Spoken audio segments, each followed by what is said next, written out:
Assalamualaikum warahmatullahi wabarakatuh.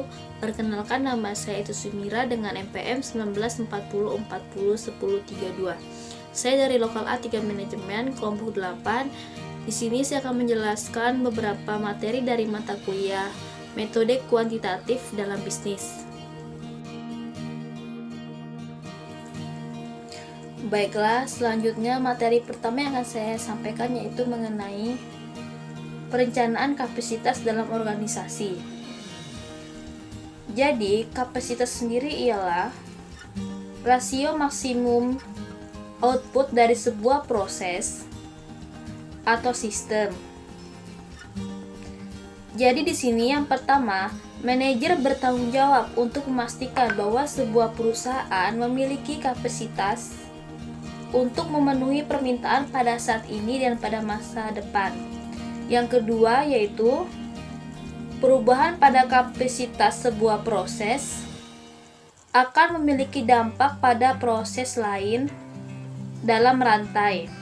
Dan yang ketiga yaitu bila hal tersebut terjadi, maka organisasi akan kehilangan peluang untuk tumbuh dan mendapatkan profit. Selanjutnya, keputusan kapasitas berdampak pada area fungsional yang berbeda di seluruh organisasi. Yang pertama ada accounting, yang kedua finance, yang ketiga manajemen informasi sistem, yang keempat operasi, yang kelima purchasing, yang keenam marketing, dan yang ketujuh ada human resource. Lalu ada tools dalam perencanaan kapasitas. Tools yang digunakan untuk ketidakpastian dan keberagaman permintaan yaitu yang pertama, waiting line dan simulasi, yaitu untuk perilaku pelanggan yang acak dan independen secara waktu kedatangan dan kebutuhan. Selanjutnya yang kedua yaitu ada decision tree, yaitu untuk antisipasi kejadian seperti tindakan pesaing yang lebih membutuhkan urutan keputusan mengenai kapasitas. Selanjutnya materi yang kedua yaitu tentang perencanaan jangka panjang. Jadi perencanaan jangka panjang ini membutuhkan waktu lebih dari 1 tahun. Sumber produktifnya bersumber dari gedung, peralatan, ataupun fasilitas yang membutuhkan waktu yang lama untuk diperoleh ataupun dibuang. Selanjutnya yang pertama yaitu untuk mengukur kapasitas dan utilitas. Yang pertama yang dilakukan ialah mengukur output kapasitas, yang kedua mengukur input kapasitas, dan yang ketiga utilitas. Yang kedua yaitu ada economy of scale, ialah biaya unit rata-rata dari layanan atau barang dapat dikurangi dengan meningkatkan rasio output. Yang pertama yaitu ada fixed cost terbagi ke lebih banyak unit. Yang kedua biaya konstruksi berkurang. Yang ketiga biaya pembelian material dipotong. Dan yang keempat ada keuntungan proses ditemukan.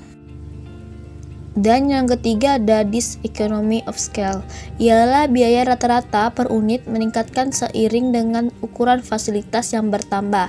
Hal ini disebabkan oleh yang pertama, kelebihan ukuran dapat menyebabkan kompleksitas hilang fokus dan inefisiensi yang menambah biaya unit rata-rata dari layanan produk.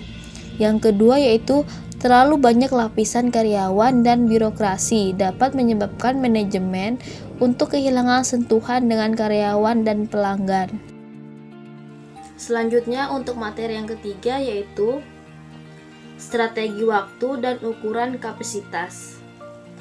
Ada 3 strategi kapasitas sebelum membuat keputusan kapasitas. Yang pertama yaitu mengukur capacity quotient. Yang kedua yaitu menghitung waktu dan ukuran ekspansi. Dan yang ketiga yaitu menghubungkan kapasitas, proses dan keputusan operasi lainnya. Selanjutnya, materi yang terakhir yaitu mengenai pendekatan keputusan kapasitas jangka panjang. Di sini ada prosedur 4 langkah yang dapat membantu manajer membuat keputusan kapasitas yang lebih baik. Keputusan tersebut yaitu yang pertama, estimasi kebutuhan kapasitas masa depan. Yang kedua yaitu mengidentifikasi kesenjangan. Yang ketiga, mengembangkan alternatif. Dan yang keempat, mengevaluasi alternatif. Sekian dari penyampaian materi saya. Mohon maaf apabila ada kesalahan dalam penyampaian materi. Sekian dan terima kasih.